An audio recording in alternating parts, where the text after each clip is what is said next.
సంస్కృత్య నరం చైవ నరోత్తమం దేవీం సరస్వతీం వ్యాసం తతో జయముదీరయేత్.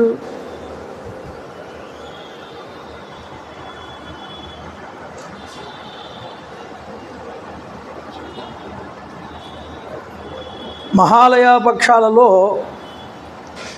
మహాభారత ప్రవచనం అనేటటువంటిది చేయడం చాలా గొప్పదైనటువంటి విశేషం. భారతము శాంతి గ్రంథం అండి. సకల పితృదేవతలకి శాంతి స్థానమైనటువంటిది. ఉన్నత లోకాలలో ఉన్నటువంటి పితరులందరూ కూడా భారత ఆఖ్యాయికని విన్నటువంటి వాడిని చూసి ఆనందిస్తారు అని ఒక ప్రతీతి ఉంది హరివంశంలో. హరివంశంలో ఇంకో మాట చెప్పారు, ఎవరైతే భారతాన్ని 18 సార్లు సంపూర్ణంగా వింటారో వాడికి బ్రహ్మలోక ప్రాప్తి కలుగుతుంది అని. భారతాన్ని అంత గొప్పగా వ్రాసినటువంటి వాడు వేదవ్యాసుడు. ఎక్కడ భారత ప్రవచనం జరుగుతూ ఉంటుందో అక్కడ దేవతలందరూ కూడా ఆవహించి ఉంటారు. పక్షి రూపంలోనో జంతు రూపాల్లోనో మనుష్య రూపాల్లోనో ఏదో రకంగా తిరుగుతారు ఆ ప్రాంగణమునందు. అంతేకాదు ఆనందిస్తారు, గొప్ప పార్టీ చేసుకుంటారు, మా కథ వినిపిస్తోంది భూలోకంలోనని.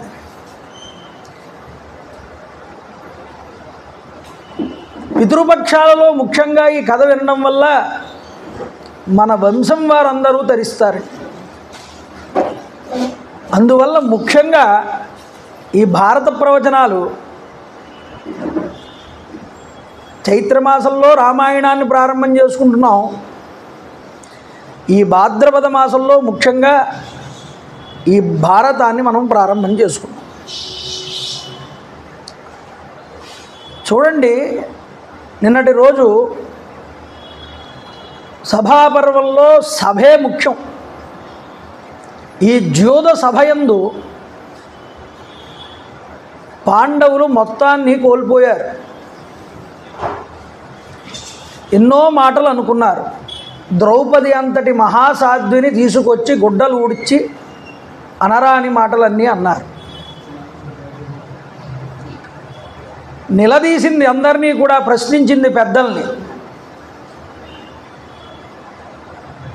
నేను దాసీనా కాదా, ధర్మరాజు నన్ను ఓడినట్లా కాదా, మీరు చెప్పండి పెద్దలందరూ కూడా అని అడిగింది. ఒక్కరు నోరు మెదపలేదండి. ఒక్క విదురుడు మాత్రం చెప్పాడు, తనకి హక్కు లేని ఆస్తి మీద బలవంతంగా రుద్దబడినటువంటి ఈ యొక్క ద్రౌపది పెట్టుబడి అనేటటువంటిది చెల్లదు అని. మహా పెద్ద తలకాయలు ఎవరూ మాట్లాడలేదు. ఆలోచన చేస్తే ధర్మరాజు కూడా మాట్లాడలేదండి. ధర్మరాజును కూడా అడిగి రమ్మని ప్రాతిగామిని పంపితే ఏమీ మాట్లాడలేదు నిన్నటి రోజు. అంతేకాదు సభాసదులందరెదురుగుండా దుర్యోధనుడు గాడు మళ్ళీ తరచి అదే ప్రశ్న వేయించాడు, మీ యొక్క భర్త అయినటువంటి ధర్మరాజు చేత ఈ మాట చెప్పిస్తావా అని. అయినా మాట్లాడలేదండి.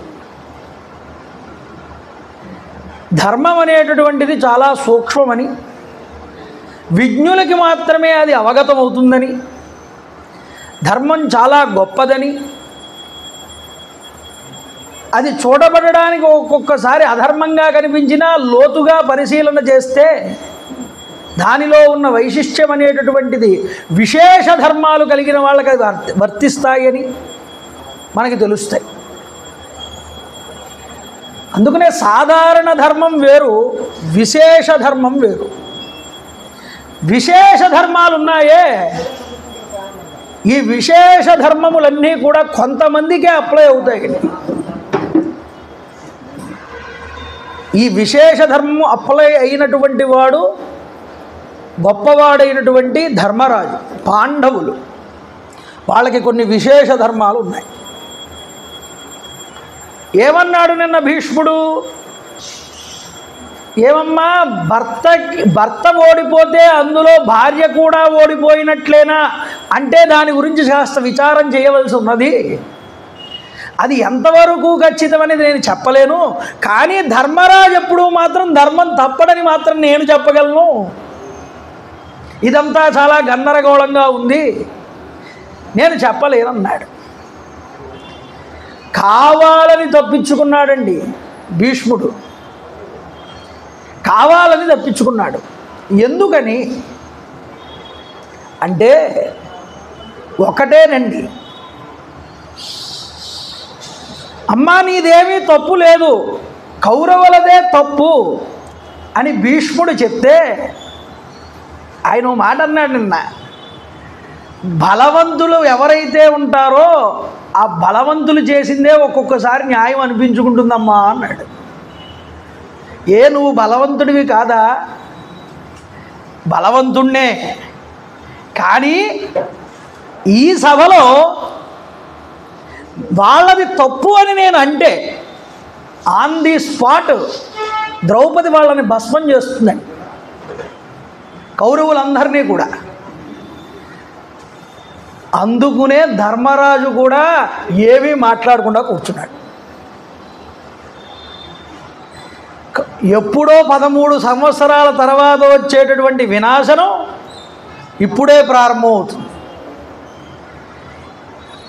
ఒకవేళ ఈవిడ అలా భస్మం చేసేస్తే ఈ కౌరవులు 100 మందే పోతారు. అలా పోవడం కాదు, వీడిని అడ్డుపెట్టి దుర్యోధనుడి గారిని మొత్తం రాజ్యలోకంలో ఉన్న దుష్టమైన రాజులందరూ పోవాలి. అందువల్ల ఇది వీళ్లతో అయిపోయేది కాదు. అందువల్ల అప్పుడెప్పుడో జరిగే యుద్ధానికి ఇప్పుడే ఇవన్నీ చెందడం ఎందుకని ఆయన ఏమీ మాట్లాడకుండా కూర్చున్నాడు భీష్ముడు గారు. కానీ దొంగ సాకు చెప్పుకుని నాకు ఇవేమీ అర్థం కావట్లేదు, తేల్చడం కష్టం అన్నట్టుగా మాట్లాడాడు. చూడండి, అందువల్ల ఒకవేళ ఈవిడ నిజంగా వాళ్ళని భస్మం చేసి ఉంటే దాసులైనటువంటి పాండవులకి యజమానుల్ని హత్య చేయించినటువంటి దోషం వాళ్ళకి పట్టుకుంటుంది. ద్రౌపదికి తన భర్తల యజమానుల్ని చంపినటువంటి దోషం ఆవిడికి వస్తుంది. ఈ దోషాలు ఆవిడికి కలగకూడదని ధర్మరాజు మాట్లాడలేదు, భీష్ముల వారు కూడా మాట్లాడలేదు. అయితే మరొక ప్రశ్న, ఎంత భీష్ముడైనా ధర్మం కింద సభలో అడిగినప్పుడు సమాధానం చెప్పకపోతే అది ధర్మమేనా అని. ఖచ్చితంగా అది ధర్మం కాదు. ధర్మం అడిగినప్పుడు సభలో తప్పకుండా ధర్మం చెప్పాలి. అలా చెప్పాడు కాబట్టే విదురుడు బతికిపోయాడండి. మరి భీష్ముడు ఎందుకు చెప్పకపోయి అలా కూర్చున్నాడు అంటే విచారణ చేస్తే మొదటి నుండి కూడా భీష్ముల వారు ధృతరాష్ట్రుడి దగ్గరే ఉన్నారు. పాండురాజు ఎప్పుడూ రాజ్యంలో ఉండేవాడు కాదండి, ఎప్పుడూ జైత్రయాత్రలని తిరుగుతూ ఉండేవాడు, రకరకాల దేశాల మీద దండయాత్రలు చేస్తూ రాజ్యాన్ని విస్తరింపజేస్తూ ఉండేవాడు. అన్నగారు నొచ్చుకుంటారు, గుడ్డివాడికి రాజ్యాధికారం లేదని బాధపడతాడని అన్నగారిని సింహాసనం మీద కూర్చోబెట్టి ఆయన జైత్రయాత్రలకి వెళ్ళేవాడు. రారాజవ్వడు రాజ్యమేలగా, రారాజవ్వడు రాజ్యమేలగా, అపారస్పారదోసారమే పారన్, రాజులను గెల్చి నాడు ఆసేతు సీతాచలక్ష్మారాజ్యమును పాండురాజు వెలయింపన్, నేడు కొల్వు సింగారమై కుడువంగ బుట్టిరి దొరల్ గాంధారి గర్భమునన్. ఒక కవి అంటాడు, అసలు రాజ్యాన్ని విస్తరింపజేసిన వాడు పాండురాజు అయితే ఈ గుడ్డిరాజు యొక్క కొడుకులకు వచ్చింది వైభవం అంతా. అసలు రాజు కింద అధికారం వాడికి ఎక్కడుంది? రాజ్యం మీద అధికారం కానీ ప్రాపర్టీ మీద హక్కు కానీ వాడికి ఏమీ లేవండి. చూడండి ఎంతటి అన్యాయమో ఇది. కాబట్టి పాండురాజు గారు దీన్ని విస్తరింపజేశారు. నిజానికి ధృతరాష్ట్రుడిని కూర్చోబెట్టి అక్కడ. అందువల్ల అప్పటి నుండి కూడా భీష్ముడు ధృతరాష్ట్రుడితోనే ఉండేవాడు, ఎప్పుడూ వెళ్ళలేదండి. పార్టీ చేంజ్ అవ్వలేదు భీష్ముడు ఎప్పుడు. ఆయనకి రాజ్యం మీద ఆశ లేదు. తండ్రికి ఇచ్చిన మాట కోసం భీష్మమైన ప్రతిజ్ఞ చేశాడు కాబట్టి, భీష్మించాడు కాబట్టి భీష్ముడు అన్నారు. అప్పటి నుంచి ఎప్పుడో వదిలేశాడు రాజ్యాన్ని. ఆ యొక్క వాళ్ళకి అప్పగించాడు ధృతరాష్ట్రుడికి, పాండురాజుకి.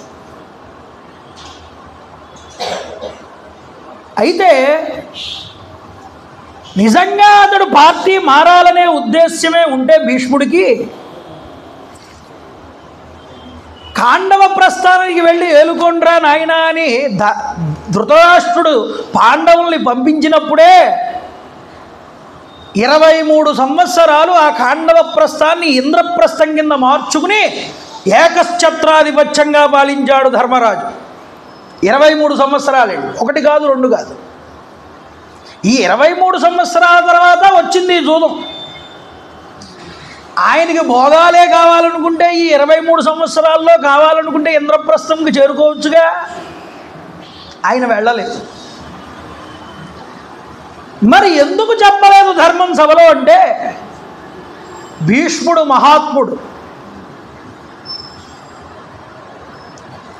ఆయనకి గొప్పదైన స్వచ్ఛంద మరణం అనేటటువంటి మరణం ఉందండి. తరిచి తరిచి చూడాలి ఎప్పుడూ కూడా పురాణాన్ని మనం. ఆయనకి స్వచ్ఛంద మరణం వల్ల ఏదో రోగంతోనో రొచ్చుతోనో బాధపడుతూ ఇక నేను ఈ శరీరంలో ఉండలేను అని మంచం మీద పడి చనిపోయే చావు ఆయన కోరుకోలేదు. ఆయన క్షత్రియుడు. క్షత్రియుడికి ఎలాంటి చావు కావాలి?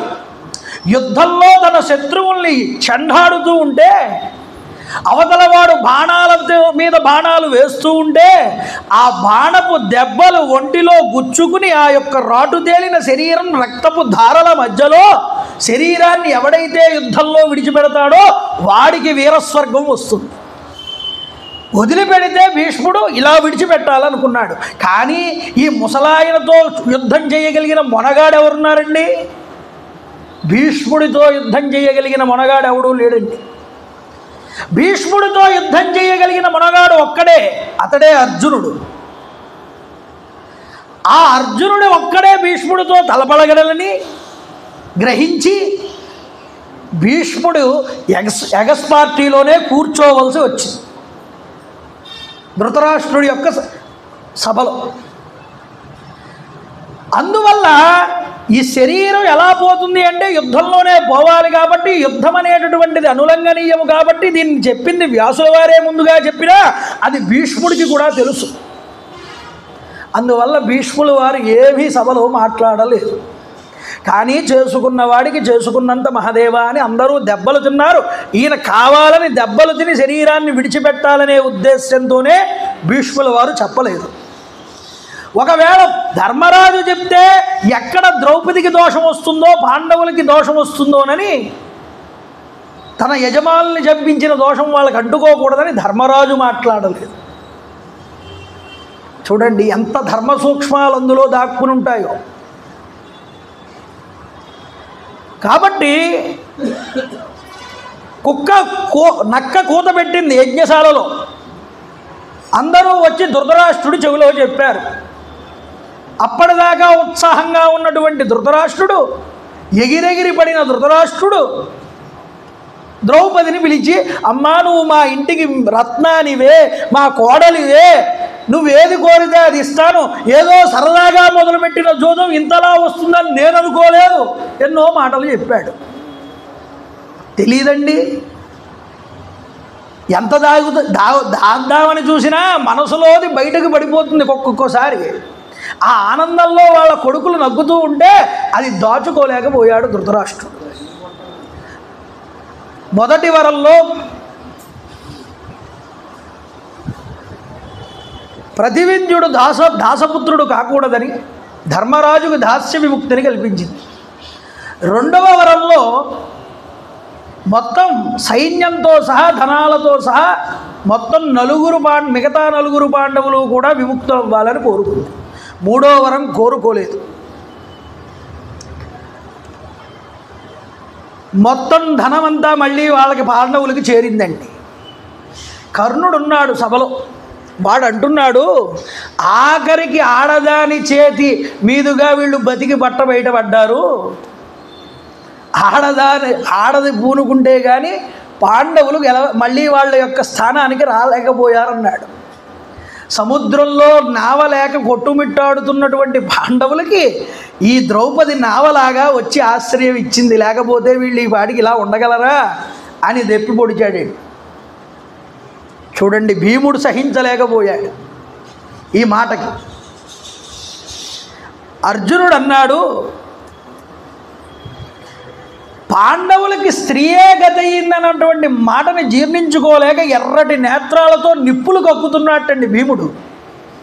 అన్నయ్య, హీనుడు పరుషంగా మాట్లాడినా మాట్లాడకపోయినా ఉత్తమ పురుషులు ఎప్పుడూ వాళ్ళకి సమాధానాలు చెప్పరు. నువ్వు సమాధానం చెప్పకు, మాట్లాడకు, సైలెంట్గా ఉండమన్నాడు.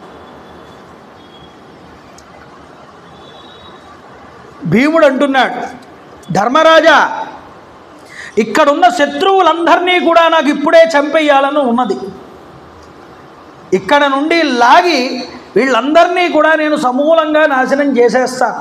హాయిగా ప్రత్యుత్తరాలు వాళ్ళకి ఇవ్వడం అవసరం లేదు. ఈరోజే ఇక్కడే అందరినీ చంపితే నువ్వే ఈ ఏకచక్రంగా మొత్తం ఈ ధరావలయాన్నంతటినీ కూడా పాలించచ్చు అన్నాడు.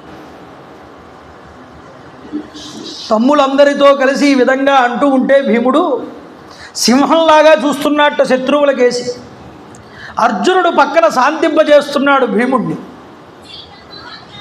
భీముడు తనలో తాను దహించుకుపోతున్నాడు ఈ మాటలన్నీ భరించలేక. క్రుద్ధస్య తస్య ప్రోతోభ్యః కర్ణాదిభ్యో నరాధిప సధూమః సస్ఫులింగార్చిః పావకః సమజాయత. కళ్ళు ఎర్రబడ్డాయి, శరీరంలో నుంచి పొగలు బయటకు వచ్చి కక్కుతున్నాయి. భీముడి శరీరంలో నుంచి నిప్పు రవ్వలు బయటకు వస్తున్నాయిటండి శరీరంలో నుంచి. అలా కనిపిస్తున్నాడు భీముడు. బొమ్మలు ముడివేశాడు. కోపంగా తీక్షణంగా ప్రళయకాల జ్వాజ్వల్యమాన మహారుద్రుడిలాగా చూశాడట వీళ్ళందరికేసి, సభలో ఉన్న వారికి అందరికేసి కూడా. ధర్మరాజు గారు ఆపారటండి భీముడిని. శాంతించు భీమసేన, ఇది సమయం కాదన్నారు. కన్నెర్ర చేసిన భీముడు కూడా ధర్మరాజు చేతులు జోడించి ఆప్ చేసి ఇలాగా ఇక ఇది తగని పని, ఆగమని చెప్పి ధర్మరాజు గారు ధృతరాష్ట్రుడి దగ్గరికి వెళ్ళారు. ధృతరాష్ట్రుడు చూడండి ప్లేటు ఫిరాయిస్తాడు ఇక్కడ. అంటాడు, అజాతశత్రు, నీకు నిర్విఘ్నంగా మేలు కలుగుతుంది. నా ఆదేశంతో మీరు ఓడిపోయిన ధనాన్నంతా తీసుకుని మీ రాజ్యానికి క్షేమంగా వెళ్ళండి. ఏమయ్యా, బుద్ధి ఉన్న చోట శాంతి ఉంటుంది. మీరు బుద్ధివంతులు, మీరు శాంతియుతంగా ఉండాలి. ఎప్పుడైనా సరే ఉత్తములు నీచులు మాట్లాడిన మాటల్ని లెక్క చెయ్యరు. మీరు కూడా మీ యొక్క జ్ఞాతులైనటువంటి కౌరవులు ఏదో అన్నారని వాళ్ళ మీద శత్రుత్వాన్ని కానీ కోపాన్ని కానీ పొందొద్దు. మీరు ఎప్పుడూ బుద్ధిమంతులు కాబట్టి శాంతంగా ఉండండి అన్నాడు. అంటే ఇంత జరిగినా మా వాళ్ళని ఏం చెయ్యొద్దని ఇండైరెక్ట్గా చెప్తున్నాడు. ప్రతి ఒక్కటి కౌంట్ డౌన్ చేసుకుంటున్నాడండి భీముడు. ఇవన్నీ గమనిస్తున్నారు కౌరవులు కూడా. చూడండి, హీనమానవులు ప్రథమ సంభాషణలోనే కటువుగా మాట్లాడతారు. మధ్యములుంటారే, అవతలవాడు కటువుగా మాట్లాడితే తిరిగి ప్రత్యుత్తరంగా కటువుగా మాట్లాడతారు. కానీ ఉత్తములుంటారే, అవతలవాడు కటువుగా మాట్లాడినా వీడు ఎక్కువగా కోపాన్ని పొందడు. మీరు ఉత్తములయ్యా అన్నాడు. అంటే వీళ్ళని ఇలా శాంతింపజేయకపోతే వీళ్ళ వల్ల నా కొడుకులకి ఎప్పటికైనా ముప్పే కదా అని వాడి ఉద్దేశం.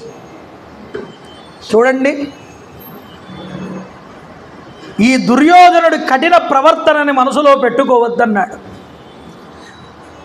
మీ అమ్మ గాంధారిని గుడ్డివాడినైనటువంటి ఈ ముసలివాడిని దృష్టిలో పెట్టుకుని వాళ్ళని మన్నించండి అన్నాడు. అజాతశత్రు, ధర్మరాజా నీలో ధర్మం ఉందయ్యా, అర్జునుడిలో ధైర్యం ఉంది, భీమసేనుడిలో పరాక్రమం ఉంది, పురుషోత్తములైనటువంటి నకుల సహదేవులలో శ్రద్ధ, గురు శుశ్రూష అన్నీ ఉన్నాయి. నీకు మేలు జరుగుతుంది. నువ్వు చక్కగా ఇంద్రప్రస్థానికి వెళ్ళి నీ రాజ్యాన్ని నువ్వు ఏలుకో అని చెప్పాడు. నమస్కారం చేసి పెదనాన్నగారికి బయలుదేరాడండి అజాతశత్రు. యుధిష్ఠిరుడు రథాన్ని ఎక్కాడు, వెళ్తున్నారు. దుశ్శాసనుడు వెంటనే పరిగెత్తుకుంటూ దుర్యోధనుడి దగ్గరికి, కర్ణుడి దగ్గరికి, శకునిగాడి దగ్గరికి వచ్చాడు. ఈ దుష్ట చతుష్టయం ఒకచోట సమావేశం అయ్యింది. వీళ్ళకి మింగుడు పడలేదండి ఈ సంఘటన. ఎంతో కష్టపడి సంపాదించాం ధనాన్నంతటినీ, మళ్ళీ వాళ్ళందరికీ ఇచ్చేశాడు ఈ గుడ్డివాడు, ఈ ముసలాయన. ఇప్పుడు మళ్ళీ వీళ్ళ దగ్గర నుంచి మనం లాక్కునేది ఎలాగా? వీళ్ళందరూ ఊరుకుంటారా? ఇన్ని అవమానాలు చేసి పంపించిన తర్వాత మన మీద ఏదో రకంగా కక్ష తీర్చుకుంటారు. దీనికి సరి అయిన ఆలోచన ఏదో చెయ్యాలన్నారు. ఒక మీటింగ్ వేసుకున్నారు అక్కడే సభలో. ఈ దుష్ట చతుష్టయం ఉంది చూసారా, ఎప్పుడూ దుష్ట ఆలోచనలే. పచ్చని రాజవంశమని పాడు నరింపజనించినాడు కార్చిచ్చైరేడు. పచ్చని రాజవంశమని పాడు నరించజనించినాడు కార్చిచ్చైరేడు. సూతసుతు స్నేహము దానికి తోడు, గాడుపై కచ్చెలు రేపెనా శకునిగాడు. రగుల్కొనే మంట మింట వివ్వచ్చుని వెంట, ఇక శరవర్షము తప్పదు విశ్వశాంతికై. ఈ శకునిగాడు, ఈ దుర్యోధనుడు, ఈ కర్ణుడు, దుశ్శాసనుడు కలిసి శాంతియుతంగా ఉన్నటువంటి వంశంలో నిప్పులు కలగజేశారు, రాజేశారు. ఏం చెయ్యాలి? మళ్ళీ దుర్యోధనుడు ధృతరాష్ట్రుడి దగ్గరికి వెళ్ళాడు. అర్జునేన సమో వీర్య నాస్తి లోకే ధనుర్ధరః, యో అర్జునే అర్జునస్తుల్య ద్విబాహు బహుబాహునా. లోకంలో అర్జునుడితో సాటి రాగలిగినటువంటి విలుగాడు ఇంకొకడు లేడు నాన్న. 2 బాహువులు కలిగినటువంటి అర్జునుడు నిజానికి 1000 చేతులు కలిగినటువంటి కార్తవీర్యార్జునుడితో సమానమైనటువంటి వాడు. ఈ సభలో చాలామంది ఉన్నారు, కానీ అర్జునుడితో సమానమైన మొనగాడెవడు లేడన్నాడు. అతని సాహస కృత్యాలు ఊహకందనటువంటివి. కొన్ని వేల మంది రాజులున్నటువంటి సభలో తన సాహస కృత్యాన్ని ప్రయోగించి ద్రౌపదిని గెలుచుకున్నాడు. అప్పుడు కర్ణుడితో సహా అందరి రాజుల్ని తానొక్కడే నిలవదీశాడు. ఎవ్వరూ అర్జునుడిని ఏమీ చేయలేకపోయారన్నాడు. కర్ణుడుగాడు అక్కడే ఉన్నాడండి. కర్ణుడుగాడు అర్జునుడిని కూడా నిలదీస్తాడనుకోవడం కన్నా దారుణమైనటువంటి ఆలోచన మరొకటి లేదు. నరుడంటే సాక్షాత్తు నారాయణుడే. అర్జున విషాద యోగ అని పేరు పెట్టారు. విషాదం అర్జునుడికి కాదండి, మనకి విషాదం. ఎవరికో ఒకరిని అడ్డుపెట్టి మనందరికీ కూడా విషాదాన్ని తీర్చడం కోసం భగవంతుడైనటువంటి కృష్ణుడు ఆ యొక్క విషాదాన్ని అర్జునుడి వైపుకు కల్పించినట్టుగా చూపించి మనకి దాని ద్వారా ఈ యొక్క భగవద్గీతను అందించారు. ఒక్క భగవద్గీత మాత్రమే చదివితే గీత మీకు అర్థం కాదు, ఇది గుర్తుపెట్టుకో. భారతం పూర్తిగా చదివితే కానీ, భారతం అర్థమైతే కానీ భగవద్గీత మీకు సమన్వయం అవ్వదు. అర్జునుడి యొక్క పరాక్రమం గురించి క్షుణ్ణంగా తెలుసుకున్నవాడే భగవద్గీతను అర్థం చేసుకోగలడు. నిమిత్త మాత్రం భవ సవ్యసాచి. ఆయన్ని నిమిత్త మాత్రంగా నిలబెట్టి ఈ శోకమోహాల్ని పొందే మన యొక్క అజ్ఞానాన్ని తీశాడు భగవంతుడు. నరుడు, ఇప్పుడే చెప్తున్నాను గుర్తుపెట్టుకోండి, ఇది నేను విరాట పర్వంలో చెప్పాల్సిన మాటని ఇప్పుడే చెప్తున్నా. కృష్ణుడంత నారాయణుడు ఎంతవాడో, కృష్ణుడు ఎంతవాడో నరుడు అంతటి వాడు. ఉత్తర గోగ్రహణం చూడండి, ఒక్క చోట కూడా కృష్ణుడు మనకి కనిపించడు, కానీ అందరినీ కూడా తానొక్కడే నిలవేశాడు. ద్రౌపది స్వయంవరంలో అర్జున్ ఒక్కడే నిలబడ్డాడు. అప్పుడు ఉన్నాడు కర్ణుడు, ఏం చేయగలిగాడు? ఏమీ చేయలేకపోయాడు. చిక్కటి పొడుమాని సివిసి వినువారలు నవ్వను.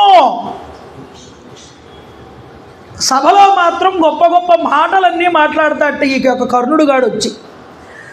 సబ్జెక్ట్ వచ్చేటప్పటికి, యుద్ధం వచ్చేటప్పటికి అర్జునుడి ముందు తేలిపోతాడు బయటికి. అందువల్ల ఈ అర్జునుడిని జయించడం చాలా కష్టం నాన్న. ఎంతటివాడు! అగ్నిదేవుడు యాచించగా ఖాండవవనాన్ని దహించాడు, దేవేంద్రుడితో పురిగొల్పాడు, నాగలోకానికి వెళ్ళాడు, ఉలివుపిని వివాహం చేసుకున్నాడు, కుమార తీర్థానికి వెళ్ళాడు, పంచకన్యల్ని కాపాడాడు. అయ్యా, సుభద్రని వివాహం చేసుకున్నాడు కృష్ణుడి యొక్క చెల్లెల్ని. అర్జునుడి వల్ల తప్ప మరి ఏ శత్రువుల వల్ల కూడా నాకు భయం లేదు, కానీ యుద్ధంలో అర్జునుడు తలుచుకున్నాడా అటు ప్రహ్లాదుణ్ణి కూడా ఓడించగలడు, బలిచక్రవర్తిని కూడా ఓడించగలడు. అంతటి పరాక్రమం వద్దు. ఆ అర్జునుడిని చూసి నేను భయపడుతున్నానన్నాడు ఈ దుర్యోధనుడు గాడు. కాబట్టి రాజా, అర్జునుడితో యుద్ధం చేయడం అంటే సర్వలోక వినాశనమనే చెప్పుకోవాలి. అర్జునుడి ప్రభావం ఏమిటో నాకు తెలుసు, అందుకే నిత్యం దుఃఖిస్తున్నానన్నాడు. మారీచుడు రామచంద్ర ప్రభు పేరు చెప్పగానే ఎలా వణికిపోయాడో రామాయణంలో, అలా వణికిపోతున్నాను అర్జునుడి పేరు చెప్తే నేను అన్నాడు తండ్రితో దుర్యోధనుడు. ఈ కర్ణుణ్ణి చూసి కూడా నేనేమి ధైర్యాన్ని పొందట్లేదు. నాయన, అలాంటి అర్జునుడి జోలికి ఎందుకురా మీరు వెళ్ళడం? వాళ్ళతో స్నేహంగా ఉండండి, మనకి గొడవ ఉండదు. మనం అందుకోలేనటువంటి ఉట్టిని చూసి మనం దాన్ని అందుకోవడానికి ప్రయత్నించకూడదు, దెబ్బలు తగులుతాయి. కాబట్టి వాటితో స్నేహంగా ఉండడం మంచిది. అది ఏ పుల్లదో అనుకున్నావు అనుకో, నీకు ఇబ్బందే ఉండదుగా. అందని ద్రాక్ష పుల్లనా అంటే అదే కదా సామెత. కాబట్టి ఏమిటి అంటే వాళ్ళ జోలికి వెళ్ళొద్దన్నాడు. దుర్యోధనుడు అన్నాడు, జూదంలో మేము అర్జునుడి యొక్క విషయంలో చాలా కపటంగా ప్రవర్తించాం, వాళ్ళని అనరాని మాటలు అన్నాం, వాళ్ళ భార్యని తీసుకొచ్చి గుడ్డలు ఉప్పదీసాం. ఇవన్నీ పాండవులు మర్చిపోతారని నువ్వు అనుకుంటున్నావా నాన్న? మన జ్ఞాతులు మన మీద శత్రుత్వాన్ని పెంచుకుంటున్నారు. ఇప్పుడు వెళ్ళిపోతూ వెళ్ళిపోతూ పాండవులు ఎలా వెళ్ళారో చెప్పారు మన వాళ్ళు వచ్చి. చెప్పమంటావా? అర్జునుడు కవచాన్ని ధరించి 2 అమ్ముల పొదులు కూడా తగిలించుకుని మాటి మాటికి గాంధీవం కేసు చూసుకుంటూ వెళ్ళేటప్పుడు నిట్టూర్పులు విడిచిపెట్టాడు. భీముడు తన యొక్క పెద్ద గదను చేత్తో పట్టుకుని రథాన్నెక్కి గబగబా వెళ్ళాట ముందరికి. నకులుడు అర్ధచంద్రాకార ఉన్నటువంటి ఢాలుని కత్తిని చేత్తో పట్టుకుని వెళ్ళాడు. సహదేవుడు ధర్మరాజు కూడా వారు చేయదలిచిన పనిని సూచిస్తూ వెళ్ళారు ముందరికి. వీళ్ళు తప్పకుండా మన శత్రుపక్షంలో, వాళ్ళ శత్రుపక్షంలో ఉన్నటువంటి మనల్ని, మన రధికుల్ని, అతిరథుల్ని, మహారథుల్ని ఓడించగలిగేటటువంటి సత్తా ఉన్నటువంటి సైన్యాన్నంతటినీ పోగు చేసుకోవడానికి వెళ్తున్నారు నాన్న ఈవేళ వాళ్ళు. వాళ్ళకి ఆ అవకాశం మనం ఇవ్వకూడదన్నట్ట ఈ దుర్యోధనుడు గాడు. చూడండి, మనం వాళ్ళని పరాభవించాం, దాన్ని వారు మనల్ని క్షమించరు. ద్రౌపది పడిన కష్టాలను సహించి వారిలో ఎవ్వరూ కూడా మిన్నకుండరు. ఏదో విధంగా వాళ్ళు పగ తీర్చుకుంటారు. మనకి కీడు చేసే శత్రువుల్ని యుద్ధం చేసైనా ఓడించాలి. మనకు ఆ బలం లేనప్పుడు వేరే పద్ధతినైనా అవలంబించాలి. ఆలోచించు నాన్న, నీకు మేలు జరుగుతుంది. ఈసారి ఏమీ రాజ్యాలు పందాల కింద పెట్టం, వనవాసాన్ని బంధంగా పెడతామన్నారు. ఎలాగా? వాళ్ళని ఈ విధంగా మాత్రమే లొంగ తీసుకోగలం. తేవా 12 వర్షాన్ని వయం వహద్యూత నిర్జితా ప్రవివేశమ మహారణ్యం అజనై ప్రతివాసిత జూదంలో ఓడిపోయినటువంటి వారు మేమైనా వాళ్ళైనా సరే 12 సంవత్సరాలు మృగచర్మములు ధరించి ఉత్తరీయాల కింద వనంలో నివసించాలి. త్రయోదశంచ సజనే అజ్ఞాతాః పరివత్సరం జ్ఞాతాశ్చ పునరన్యాని వనే వర్షాణి 12. 13వ సంవత్సరం వస్తే జనుల మధ్యలోనే ఉంటూ అజ్ఞాతంగా బ్రతకాలి 1 సంవత్సర కాలం. ఇది పందెం. వారైనా మేమైనా పందెంలో జూదం ఆడతాం. పాండవులు పాచికలు వేసి మరలా జూదం ఆడాలే. ఇలా ఆడినప్పుడు తప్పకుండా నిజాలు బయటపడతాయి. వాళ్ళు ఓడిపోతారు. మన శకునిగాడు ఉండగా వాళ్ళు నగ్గడం అనేటటువంటిది ఉండదు. ఇప్పుడు మనం చెయ్యవలసిన కర్తవ్యం ఇదేనన్నాడు. ఒకవేళ ఈ 13 సంవత్సరాల్లో వాళ్ళు అజ్ఞాతవాసం చేస్తూ బయటపడిపోతే, మనం గుర్తుపడితే వాళ్ళు మళ్ళీ 12 సంవత్సరాలు అరణ్యవాసం చెయ్యాలి. దైవవశం చేత మళ్ళీ వాళ్ళు అజ్ఞాతవాసాన్ని కూడా పూర్తి చేసుకుని వచ్చేసారే అనుకో, ఈ 13 సంవత్సరాల్లో మనం శత్రువుల్ని ఓడించడానికి కావలసినటువంటి సైన్యాన్ని బహుమతులు ఇచ్చి సత్కారాలు చేసి వాళ్ళకి సన్మానాలు చేసి వాళ్ళకి కొంత డబ్బు ఆశ చూపించి మన వైపు తిప్పుకుంటాం. వాళ్ళు పూర్తి చేసుకుని వచ్చిన తర్వాత వాళ్ళకి మనం రాజ్యం ఇవ్వకుండా మన సైన్యం అంతా పోగేసుకున్నటువంటి అక్షౌహిణీ సైన్యాలు ఉంటాయిగా, ఇంత అక్షౌహిణీ సైన్యంతో వాళ్ళ మీద యుద్ధానికి దిగి వాళ్ళని ఓడిస్తాం. ఈ విధంగా శత్రువుల్ని పట్టు పెడతాను. ఇది నా ఆలోచన, నా ప్లాన్ అన్నాడు దుర్యోధనుడు గాడు. మనసులో శభాష్ అనుకున్నట్టండి ధృతరాష్ట్రుడు గాడు. వెంటనే అన్నట్ట, పూర్ణం ప్రత్యానయై స్వైతాం కామం యద్యాగతానపి ఆగచ్చంతు పునర్ద్యూతం ఇదం కుర్వంతు పాండవా. పాండవులు ఎంత దూరం వెళ్ళి ఉన్నా సరే దూతల్ని వెంటనే పంపించండి, వెనక్కి పిలిపించి కొత్త పందెంలో మళ్ళీ వచ్చి వాళ్ళు ఆడేలాగా జూదాన్ని ఏర్పాటు చేయండి అన్నాడు. మంచి హుషారుగా ఉన్నాడు ఈసారి ధృతరాష్ట్రుడు. గొప్ప ఆలోచన ఇచ్చాడు నా పెద్ద కొడుకు అనేటటువంటి ఉద్దేశ్యంతో వాళ్ళు అరణ్యానికి వెళ్తే ఈలోపు మా వాళ్ళు కావాల్సిన ఏర్పాట్లన్నీ చేసేసుకుంటారు. అందరి రాజుల్ని పిలిచి సన్మానం చేసి కూర్చోబెట్టి పార్టీ ఇచ్చి పార్టీలో వాళ్ళకి సన్మానాలు చేసి వాళ్ళని వాళ్ళ వైపుకు తిప్పుకుంటారు. ఇలా తిప్పుకుని పెద్ద రాజకీయం చేసి ఈ రాజకీయంలో అందరినీ మా వైపు తిప్పుకుని మా వైపు ద్వారా మొత్తం అందరినీ కూడా ఒకవైపుకు చేర్చి పాండవులందరినీ ఏకాకుల్ని చేసి మేము ఓడించేస్తాం. ఇది వాడి ప్లాన్. ధర్మపక్షం కూడా ఒకటి ఉంటుంది కదండి. ధర్మం వైపు మొగ్గు చూపేవాళ్ళు కూడా ఉండరా? వీళ్ళకి 11 అక్షౌహిణీలు వస్తే వాళ్ళకి 7 అక్షౌహిణీలైనా రాకుండా పోతాయా? వచ్చాయి 7 అక్షౌహిణీలు. మన ఆంధ్రప్రదేశ్ జనం అందరూ కూడా పాండవుల పక్షంలో ఉన్నారండి మహాభారతంలో. ఇది మన అదృష్టం. ధర్మం వైపు ఉంటాం మనం ఎప్పుడూ కూడా. అందుకనే భారతాన్ని ఇంత గొప్పగా ఆదరించారు తెలుగు వాళ్ళు. భాగవతాన్ని ఆదరించారు, రామాయణాన్ని ఆదరించారు. చూడండి, ద్రోణుడు, సోమదత్తుడు, బాహ్లీకుడు, కృపాచార్యుడు, విదురుడు, అశ్వత్థామ, యుయుత్సు, భూరిశ్రవుడు, భీష్ముడు, వికర్ణుడు, వీళ్ళందరూ ఇప్పుడు మళ్ళీ జూదం అనేటటువంటిది వద్దు, ప్రశాంతంగా ఉన్నదాన్ని ఇలా పోనివ్వండి, మళ్ళీ రెచ్చగొడతారు ఎందుకు పిల్లలని ధృతరాష్ట్రుడిని చీదరించుకున్నారట. అయినా పర్వాలేదు, ఇప్పుడు జరగాల్సిందే అన్నట్టండి ధృతరాష్ట్రుడు. చూడండి వాడు ఎంత కన్నింగు. కొడుకు మాట వినేటప్పటికీ వాడు కరిగిపోతాడండి. ఇంత సంజయుడు చెప్పిన మాటలు, విదురుడు చెప్పిన మాటలు వాడికి చెవికి ఎక్కినా ఆ సమయానికి దుర్యోధనుడు గారు చెప్పిన మాట ఈ యొక్క మిగతా విషయాలన్నింటినీ మరుగు చేసేస్తుంది. గాంధారి చివాట్లు పెట్టింది. బుద్ధుందా లేదా నీకు? వాడి మాటలకి వత్తాసు పలుకుతావు. వాడు పుట్టినప్పుడు నక్క కింద అరిచాడు, విదురుడు వద్దన్నాడు, వాడిని తీసేయమన్నాడు, వాడిని బాగా గారాబం చేసుకుంటూ ఇంత దూరం తీసుకొచ్చావు. దీనివల్ల ఎంతటి ప్రమాదం జరుగుతుందో నువ్వు ఆలోచించలేకపోతున్నావు. వీడి మాటలు మన్నించొద్దని చెప్పింది. వంశ వినాశనానికి మీరు కారణం కావద్దంది. కట్టిన వంతెనని కూలుస్తారా ఎవరైనా? ఆరిపోయిన అగ్నిని ఎవరైనా రాజేస్తారా? శాంతించిన కౌంతేయుల్ని ఎవడయ్యా రెచ్చగొట్టేది? మళ్ళీ మీకంతా తెలుసు, మీకు గుర్తుంది, అయినా మరలా గుర్తు చేస్తున్నాను. దుర్బుద్ధికి శాస్త్రం మంచి కానీ చెడు కానీ నేర్పలేదు ఎప్పుడూ కూడా. వాడు శాస్త్రం చదివినా దాని ద్వారా ఏమీ నేర్చుకోడు.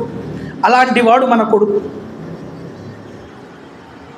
మీ పుత్రుల్ని మీరు నడిపించండి, మీ పుత్రులు మిమ్మల్ని నడిపించడం కాదు, మీ పుత్రుల్ని మీరు నడిపించండి అని చెప్పి గాంధారితో ధృతరాష్ట్ర మహారాజు గారు అన్నారప్పుడు, ఈ వంశం నాశనం అయిపోయినా పర్వాలేదు కానీ నేను దుర్యోధనుణ్ణి వారించలేను అనేసంటే. వీడిది పుత్ర ప్రేమ అంత గొప్పది. నాశనం అయిపోయినా పర్వాలేదు వంశం, కానీ వాడికి ధృతరాష్ట్రుడి మాట కాదనలేట, తీసేయలేట పక్కకి. అంతః కామం కులస్యాస్తు న శక్నోమి నివారితుం, నేను వాడిని నివారించలేను. యదేచ్ఛంతి తదైవాస్తు ప్రత్యగచ్చంతు పాండవాః, పాండవులు తిరిగి రావాల్సిందే, నా కుమారులతో కలిసి జూదం ఆడాల్సిందే అన్నాడు. చూడండి ఎంత పట్టుబట్టాడో గుడ్డివాడు. చాలా దూరం వెళ్ళిపోయాడు యుధిష్ఠిరుడు. అప్పటికే దూతలు వెళ్ళి ఆప్ చేశారు. మార్గం మధ్యలో ఉన్నటువంటి ఆ యొక్క ధర్మరాజు గారు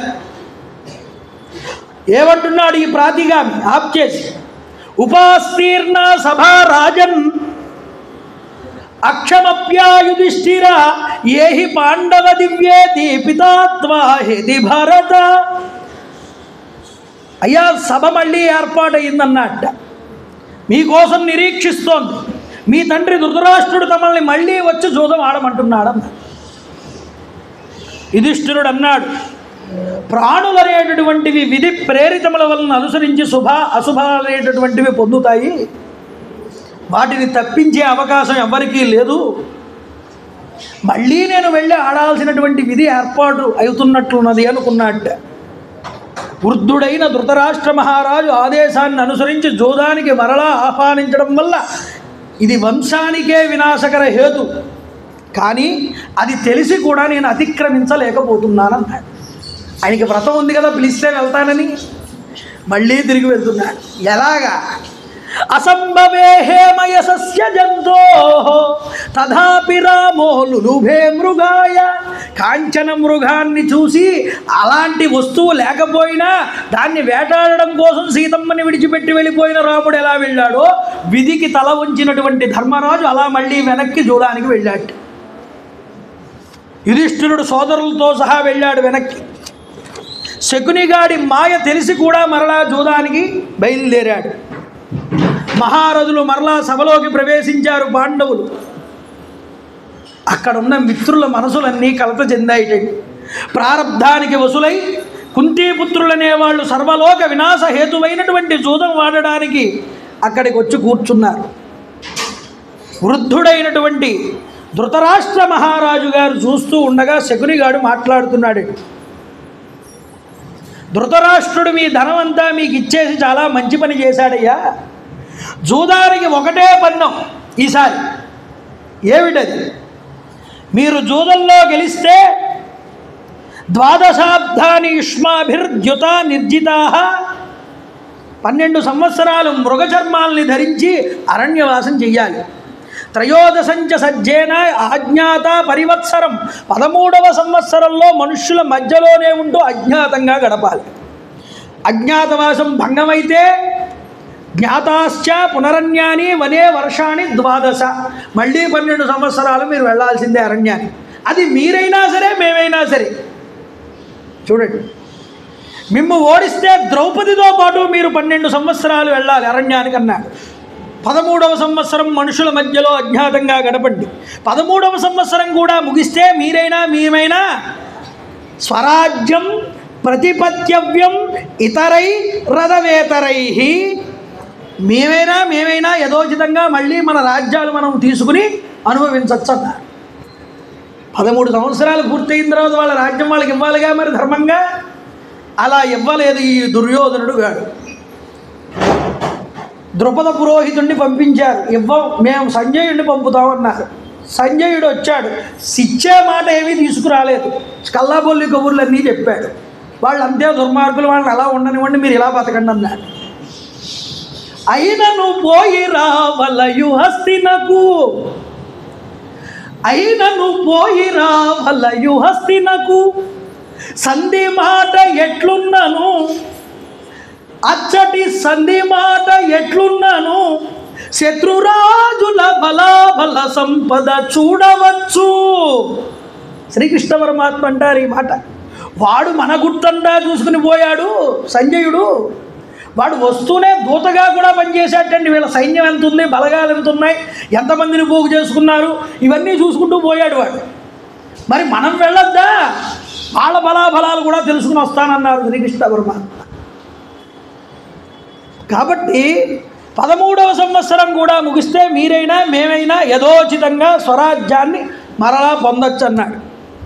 ఇలా అని అంటూ ఉంటే సభలో వాళ్ళందరూ అయ్యయ్యో ధృతరాష్ట్రుడు మళ్ళీ, ధర్మరాజు మళ్ళీ మోసపోతున్నాడు అని చెప్పి చేతులు పెట్టి ఆహాకారాలు చేశారట. ఈ ప్రజలందరూ కూడా ఆ మాటలన్నీ విన్నాడండి ధర్మరాజు. విని ధృతరాష్ట్ర వచన పాలనం అనేటటువంటి దాన్ని దృష్టిలో పెట్టుకుని దూరదృష్టి కలిగినటువంటి ధర్మరాజు మరలా జూదానికే సిద్ధపడ్డాడు. యుధిష్ఠిరుడు అంతా తెలుసు కూడా కురుకుల వినాశనం సమీపిస్తున్నది, ఇది విధి నిర్ణయం అనేటటువంటి భావంతో మనసులో ఉంచుకుని ఆలోచిస్తూ జూదానికి సమాయత్తమయ్యాడు. చూడండి,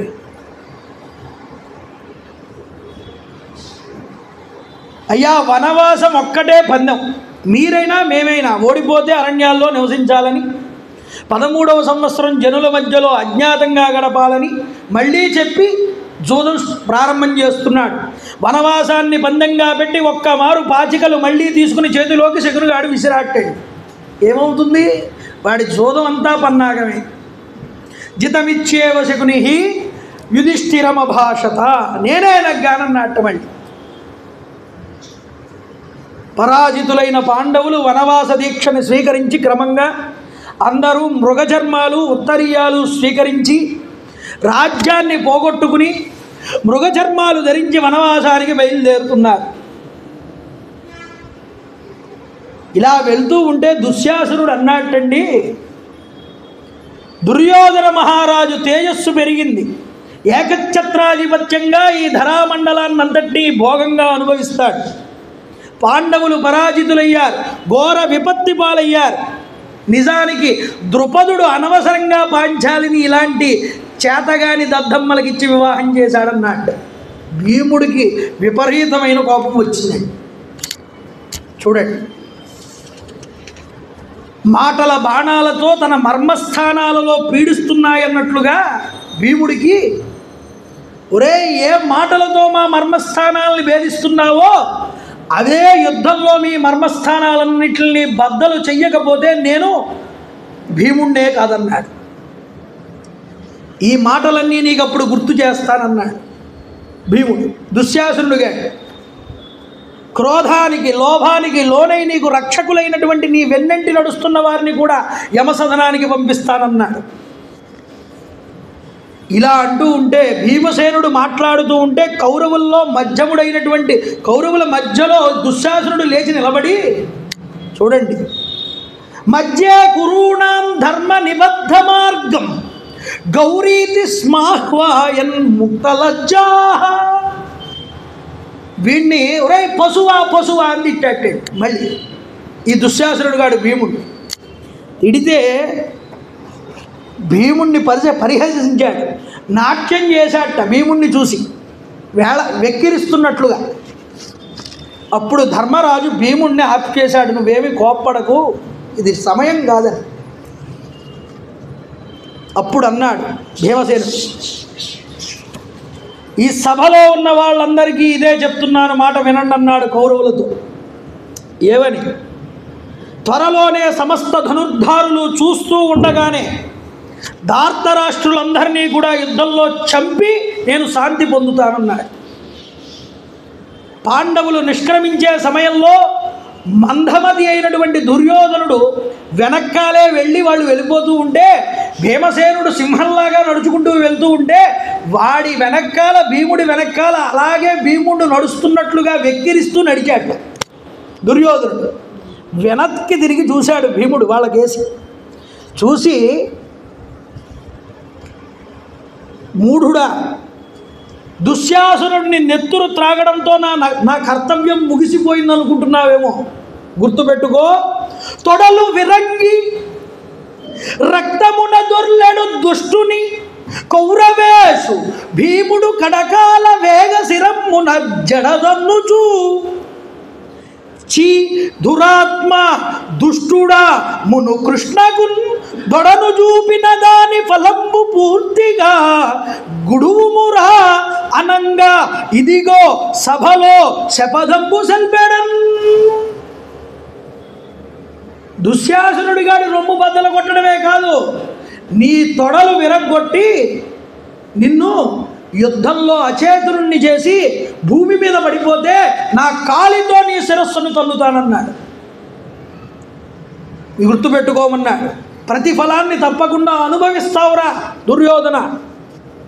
అర్జునుడు అన్నాడు, అన్నయ్య భీమా, సజ్జనులైన వాళ్ళు ఎప్పుడూ తాము చెయ్యదలుచుకున్న దాన్ని మాటలతో చెప్పరు, చేతలతో చూపిస్తారన్నాడు.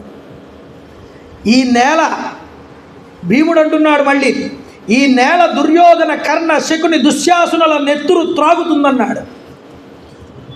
అర్జునుడు శపథం చేస్తున్నాడండి, నేను ఈ యొక్క మన కౌరవ పాండవుల యుద్ధంలో కర్ణుణ్ణి అతడి అనుచరుల్ని యుద్ధంలో నేను బాణాలతో సంహారం చేస్తానన్నాడు. మతి చెడి ఎవడైనా నాకు ఎదురైతే ఈ యుద్ధం చేస్తే వాళ్ళందరినీ నా బాణాలతో యమలోకానికి పంపుతానన్నాడు. హిమాలయం కదిలిన, సూర్యుడు తేజస్సు కోల్పోయిన, చంద్రుడి చల్లదనం నశించిన నా మాట మాత్రం మారదన్నాడు. ఇలా శపథం చేశాడు ఈ యొక్క అర్జునుడు. ఈ రోజు నుంచి నేటికి 14వ సంవత్సరంలో ఈ దుర్యోధనుడు మనల్ని సత్కరించి రాజ్యం కనుక ఇవ్వకపోతే నేను చెప్పినట్టు ఇదంతా జరిగి తీరుతుందని సభలో ప్రతిజ్ఞ చేశాడండి అర్జునుడు. ఇలా అంటూ ఉంటే సహదేవుడు లేచాటండి సభలో. అంటున్నాడు, ఈ శకునిగాడు పాచికలు వేసి నేను నెగ్గాను అనుకుంటున్నాడు, ఈ పాచికలే 14 సంవత్సరాల తర్వాత బాణాల కింద మారి వీడి గుండెల్లో దిగకపోతే నేను సహదేవుణ్ణి కాదన్నాడు. ఎందుకని అంటే భీముడు అన్నాడు, నేను దుర్యోధనుణ్ణి దుశ్శాసనుణ్ణి చంపుతాను, నా యొక్క తమ్ముడు అర్జునుడు కర్ణుణ్ణి చంపుతాడు, సహదేవుడు గాడు శకునుణ్ణి చంపుతాడు అని శపథం చేశాడు. దానిని వీళ్ళు నెరవేర్చడానికి ప్రతిజ్ఞ చేశారు. ఇక నకులుడు అంటున్నాడు, దుష్ప్రవర్తనతో కాల ప్రేరితమై చావగోరాలి అనుకున్న వాళ్ళందరూ నా ఎదురుగుండా వస్తారు, వాళ్ళని నేను యమలోకానికి పంపుతానన్నాడు. ఈ పాండవులు చాలా ప్రతిజ్ఞలు చేసి ఆ ధృతరాష్ట్రుడి సభలో ధృతరాష్ట్రుడి దగ్గరికి సమీపించి నమస్కారం చేసి ధర్మరాజు గారు అంటున్నారు, చూడండి, అమంత్రయామి భరతాంతదా వృద్ధం పితామహం రాజానం సోమదత్తంచ మహారాజంచ బాహ్లికం ద్రోణం కృపం నృపాంశ్చాన్యాన్ అశ్వత్థామ అనమేవచ.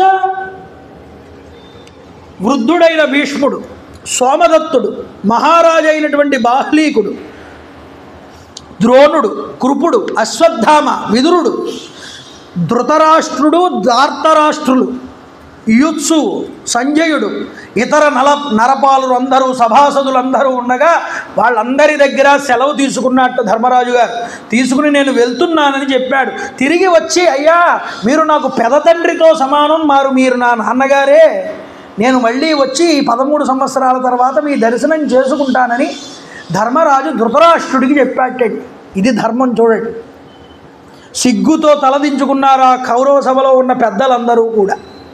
ఏం చెయ్యాలి, ఏమీ అనలేకపోయారు. మనసులో మాత్రం ఈ పాండవులందరికీ కూడా శుభం కలగాలని మనసులో అనుకున్నారట వాళ్ళందరూ. విదురుడు అన్నాడు, నాయనా మీరు వెళ్తే వెళ్ళారు, మీ అమ్మగారు కుంతీదేవి చాలా సుకుమారి, రాజభోగాల్లో పెరిగింది, చిన్నప్పటి నుంచి కూడా ఎన్నో కష్టాలు పడింది మిమ్మల్ని పెంచడానికి. ఈవిడ మాత్రం వనవాసాలు చెయ్యక్కర్లేదు, ఈవిడ నా ఇంటిలో ఉంటుంది, మీరు మాత్రం అరణ్యాలకి వెళ్ళండి అన్నాడు. అయ్యా మీరు మాకు చిన్న తండ్రి, సాక్షాత్తుగా తండ్రి మీరు కూడా మాకు, మీరు ఎలా చెప్తే మేము అలా నడుస్తామన్నాడండి ధర్మరాజు. నువ్వు ఆజ్ఞాపించినట్లే చేస్తామన్నాడు, నువ్వు మాకు పరమగురువు అన్నాడు. అలా చెప్పి మా కర్తవ్యం మరి ఏదైనా ఉంటే ఆజ్ఞాపించండి అంటే అప్పుడు ఈ యొక్క విదురుడు చెప్తున్నాడు, చూడండి, యుధిష్ఠిరా విజానీహి మమేధం భరతర్షభ నా ధర్మేణ జితకశ్చిత్ వ్యదతే వై పరాజయే. యుధిష్ఠిరా, మరొక విషయం తెలుసుకో. అధర్మం వల్ల ఓడినటువంటి వారు తన పరాజయానికి ఎప్పుడూ దుఃఖించకూడదు. మీరు అధర్మాత్ముల చేతిలో ఓడిపోయారు, వాళ్ళు వాడింది ధర్మమైనటువంటి ఆట కాదయ్యా, మీరు ఓడిపోయినందుకు బాధపడక్కర్లేదన్నాడు. నీవు ధర్మం తెలిసిన వాడివి. అర్జునుడు యుద్ధంలో గెలవగలిగినటువంటి వాడు, భీముడు శత్రు సంహారం చేయగలిగినటువంటి వాడు, నకులుడు అర్థాన్ని సమకూర్చగలిగిన వాడు, సహదేవుడు సహనం కలిగినటువంటి వాడు, మీ ఇంటి పురోహితుడు ధౌమ్యుడు బ్రహ్మజ్ఞానులలో శ్రేష్ఠుడు, మీ సహధర్మచారి అయినటువంటి ఈ ద్రౌపది ధర్మార్థాలలో నేర్పు కలిగినటువంటిది. మీరు ఒకరంటే ఇంకొకరికి ఇష్టపడేటటువంటి వారు. మిమ్మల్ని చూస్తే అందరూ ముచ్చట పడతారయ్యా, మిమ్ము ఎవ్వరూ కూడా విడదీయలేరు. లోకంలో మిమ్మల్ని ఇష్టపడని వాడు ఎవడూ కూడా ఉండడు, అంతటి గొప్పవారు మీరు. అలాంటి మీరు, మీ సహనమే మిమ్మల్ని ఎప్పుడూ నిలబెడుతుందన్నాడు విదురుడే. మీ ఇంతటి సహనం వల్ల ఇంద్రుడు కూడా మిమ్మల్ని వచ్చి ఏమీ చేయలేడన్నాడు. గతంలో ధర్మరాజా మేరు సావర్ణి భృగుతుంగ పర్వతం మీద ఉన్నప్పుడు నీకు బ్రహ్మజ్ఞానాన్ని ఉపదేశించాడు. వారణావతంలో ఉన్నప్పుడు కృష్ణద్వైపాయనుడు వ్యాసుడు వచ్చి నీకు బ్రహ్మజ్ఞానం చెప్పాడు. పరశురాముడు కూడా నీకు బ్రహ్మజ్ఞానం బోధించాడు. సాక్షాత్తు శంకరుడు అంతటి వాడు, అంజనా పర్వతం మీద అసిత మహర్షి అంతటి వాడు నీకు జ్ఞానోపదేశం చేశాడు. అంతటి వారి దగ్గర నువ్వు జ్ఞానాన్ని పొందినటువంటి వాడివి, నీకు నేనేమీ చెప్పక్కర్లేదన్నాడు విదురుడు. చూడండి, కల్మాషీ నదీ తీరంలో ఉన్నటువంటి భృగు మహర్షికి నువ్వు శిష్యుడు అయ్యావు ఒకనొక సమయంలో. నారద మహర్షి ఎప్పుడూ నిన్ను కనిపెట్టుకుని ఉంటాడు. ఈ ధౌమ్యుడు నీకు పురోహితుడు. మహర్షుల ద్వారా సంక్రమించిన ఆ పారలౌకిక విజ్ఞానాన్నంతటినీ నువ్వు ఎప్పుడూ కూడా విడవవద్దన్నారు. వాళ్ళు చేసిన బోధనలు ఎప్పుడూ విడిచిపెట్టకు సుమా, ఆ ధర్మమే నిన్ను రక్షిస్తుంది. కౌసల్యాదేవి ఏ విధంగా అయితే రామచంద్ర ప్రభువుకి ధర్మాన్ని విడిచిపెట్టకు రామారణ్యానికి వెళ్ళేటప్పుడని చెప్పి పంపించిందో, ఈ భారతంలో విదురుడు అలా ధర్మం గురించి చెప్పి నీకు పెద్దలందరూ ఉపదేశం చేసిన జ్ఞాన మార్గాన్ని ఎప్పుడూ విడిచిపెట్టబోకయ్యా అని చెప్పి పంపిస్తున్నాడు. అందుకనే మహర్షుల మార్గంలో నడుచుకున్నాడండి. 12 సంవత్సరాల కాలం మహర్షుల యొక్క ఆశ్రమాల్ని దర్శించాడు, వాళ్ళ బోధనల్ని విన్నాడు. చక్కగా హాయిగా కాలం గడిచిపోయింది వాళ్ళకి. ధర్మం ఉన్న చోటే కదండి భగవంతుడు ఎప్పుడూ విలసిల్లుతూ ఉంటాడు. మరి ఇలాంటి ధర్మాత్ములకు కూడా ఈ అరణ్యాజ్ఞాత వాసాలు అంటే ఏమిటి చెప్పండి? మీకు ఆది పర్వం చెప్పినప్పుడు చెప్పాను అందరికీ. ఒకడే ఇంద్రుడు 5 రూపాయల కింద భూమి మీదకి వచ్చాడు. ఈ 5 రూపాయల్లో కూడా ఒక చోట ఒక్కొక్క తేజస్సుని విడిచిపెడుతూ వచ్చాడండి, డ్రాప్ చేసుకుంటూ వచ్చాడు. వృత్తాసురుణ్ణి చంపినప్పుడు ధర్మం అనేటటువంటి తేజస్సు పడిపోయింది. గౌతమాశ్రమంలో తన యొక్క తేజస్సుని విడిచిపెట్టినప్పుడు వృషణాలు రాలి పడిపోతామని గౌతముడు శపించినప్పుడు అహల్య విషయంలో అప్పుడు నకుల సహదేవులు అశ్వినీ దేవతల యొక్క తేజస్సు రూపంలో పట్టుకున్నారు ఇతడి యొక్క వీర్య తేజస్సు. ఇంద్రుడు యొక్క చేసిన తప్పులు ఇవన్నీ. అలాగే ఈశ్వరుడి మీద కోపాన్ని పొంది ఈశ్వరుని శపిద్దాం అనుకున్నాడు. ఆ ఈశ్వరుడు హూంకారం చేత ఇతడి తేజస్సు పడిపోయేలాగా చేశాడు, ఈ ఇంద్రుడి తేజస్సు. అలాగే వాయుదేవుడు పట్టుకున్నాడు ఇతడి యొక్క తేజస్సు బలాన్ని. ఇలాగ ఒక్కొక్క చోట ఇతడి తేజస్సు డ్రాప్ అయిపోతే ఆయా దేవతలు పట్టుకుని ఈ తేజస్సులన్నింటినీ తీసుకువెళ్ళి కుంతిలోను మాద్రిలోను నిక్షేపించారు. ఈ ఇంద్ర తేజస్సే భూమి మీద పాండవులుగా పుట్టింది.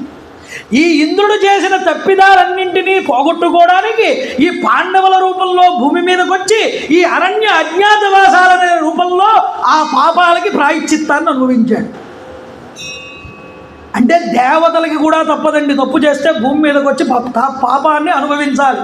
అందుకనే కృష్ణ పరమాత్మంతటి వాడు ద్రౌపదికి వస్త్రాలు ఇచ్చినా ఈ పాండవుల విషయంలో ఇంటర్ఫీర్ అవ్వలేదు. ఎందుకంటే వాళ్ళు అనుభవించాల్సిన సమయం విధి వాళ్ళని అలా నడిపించి, దేవుడు కూడా కలగజేసుకోడండి. వాడి పాపం వాడు అనుభవించాల్సిన టైం వస్తే అర్థమవుతోందా? కాబట్టి ఆ విధంగా పాండవులు వెళ్ళిపోతే విదురా అని పిలిచాడు ఈ యొక్క ధృతరాష్ట్రుడు గుడ్డిరాజు. పాండవులు వెళ్ళిపోయేటప్పుడు వాళ్ళ ముఖ కవళికలు ఎలా ఉన్నాయో చెప్పరా అన్నాడు. చెప్పరా అంటే విదురుడు అంటున్నాడు, ఏమని చెప్పంటావు, అంతా అయిపోయిన తర్వాత. యుధిష్ఠిరుడు ముఖానికి గుడ్డ కప్పుకుని వెళ్ళాడు. భీమసేనుడు తన విశాలమైన బాహువుల్ని చూసుకుంటూ వెళ్ళాడు అరణ్యాన్ని. అర్జునుడు ఇసక రాల్చుకుంటూ వెళ్ళాడు. లోకంలో అందరికీ మించిన అందగాడు నకులుడు ఒళ్ళంతా దుమ్ము పూసుకుంటూ వ్యాకుల చిత్తుడై వెళ్ళాడు. విశాల నేత్రుడు సహదేవుడు మాద్రీతనయుడు తన ముఖాన్ని ఎవరికీ కనిపించకుండా గొడ్డ కప్పుకుని వెళ్ళాడు. విశాల నేత్రయై సుందరి అయి సుకుమారి అయి ద్రౌపది ముఖాన్ని జుట్టుతో మొత్తం కప్పుకుని విరబూసుకుని జుట్టు విలపిస్తూ ఏడుస్తూ వెళ్ళింది. ధర్మరాజును అనుసరించింది. ఇక దౌమ్యుల వారు ఉన్నారే ఇంటి పురోహితుడు పాండవులకి, దౌమ్యుల వారు చేతిలో దర్భలు పట్టుకుని దక్షిణముఖంగా రుద్రుడిని యముణ్ణి తలుచుకుంటూ ప్రేత మంత్రాలు చదువుకుంటూ వెళ్ళాడు. ఏమిట్రా దీని అర్థం అన్నాడండి ధృతరాష్ట్రుడు. ఏ మహాత్ముడు కన్నెర్ర చేస్తే, లోకాన్ని చూస్తే కన్నెర్ర చేసి ఈ లోకమంతా భస్మం అవుతుందో, ఆ ధర్మరాజు తన యొక్క చూపు అందరికీ కనిపించకుండా లోకం కేసి చూడకుండా కళ్ళు మూసుకుని తల దించుకుని వెళ్ళాడయ్యా, ఇప్పుడే లోకాన్ని నాశనం చేయకూడదని. భీముడు తన విశాలమైన బాహువుల్ని చూసుకుంటూ ఈ 13 సంవత్సరాల తర్వాత వచ్చే యుద్ధంలో ఈ చేతులతో కౌరవుల యొక్క సైన్యాన్ని తుదముట్టిస్తాననేటటువంటి గర్వంతో చూసుకుంటూ చేతుల్ని వెళ్ళాడు. అర్జునుడు ఇసక రాల్చుకుంటూ వెళ్ళాడు. 13 సంవత్సరాల తర్వాత ఈ కురుక్షేత్ర సంగ్రామంలో అందరూ కూడా నా బాణాల చేత ఇసక రాలినట్టు రాలుతారు యుద్ధంలోనని చెప్తూ ఆయన వెళ్ళాడు. నా అందగాన్ని ఎవ్వరూ చూసి మోహించకూడదు ఈ సమయంలోనని నకులుడు ఒంటికి దుమ్ము రాసుకుని వెళ్ళాడు. సహదేవుడు తన ముఖం యొక్క కవళికలు బయట వాళ్ళకి, శత్రువులకి, తన వాళ్ళకి ఎవ్వరికీ తెలియకుండా ఉండడం కోసం ముఖానికి గుడ్డ అడ్డు పెట్టుకుని వెళ్ళాడు. దౌమ్యుల వారు ఈ యొక్క ద్రౌపది ఎందుకు వెళ్ళిందని జుట్టు విరబోసుకుని బాధపడుతూ, అంటే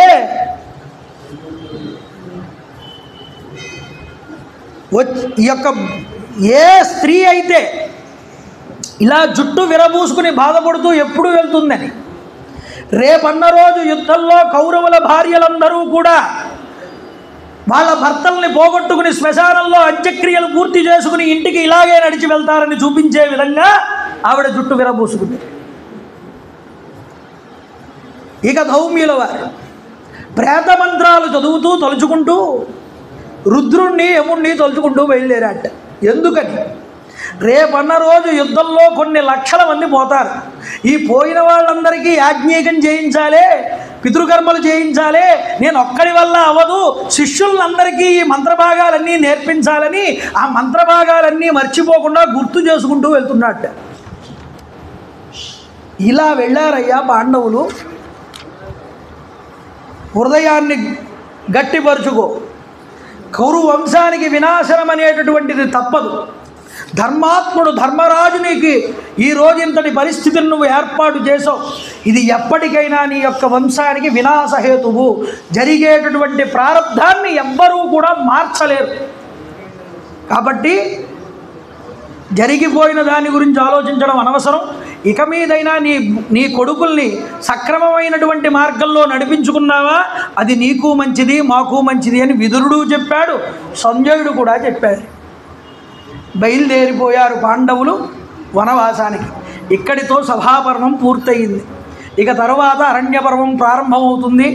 అది భగవంతుడు ఆజ్ఞ ఇస్తే తప్పకుండా ఇక్కడ అరణ్యవాసం ముందు చెప్పకూడదు కాబట్టి విరాట పర్వం చెప్పుకుని అరణ్యవాసంలోకి రావచ్చు. అది భగవంతుడు ఎప్పుడు ఆజ్ఞిస్తే మళ్ళీ ఇక్కడ మనం ఈ ప్రాంగణంలో చెప్పుకునేటటువంటి ఈ ప్రయత్నం చేద్దాం.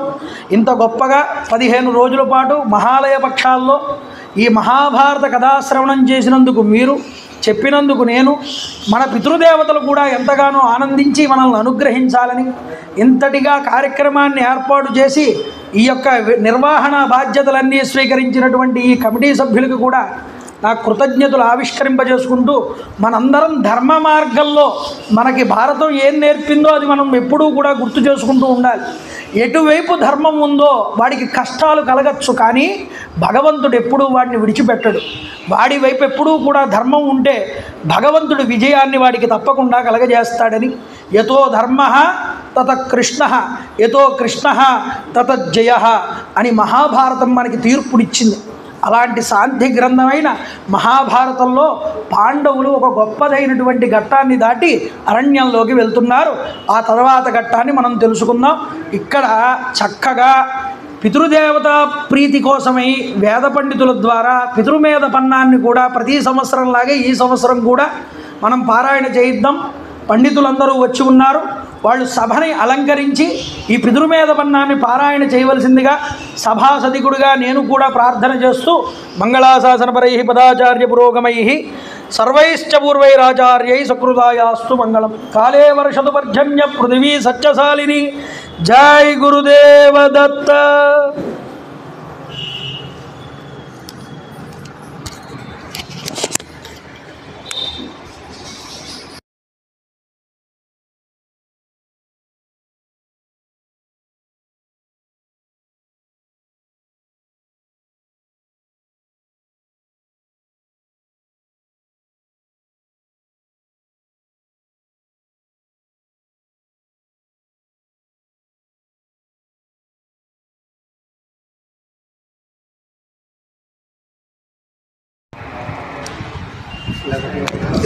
ఇది మైక్ పట్టేసుకోండి, పిన్ను పెట్టుకోండి.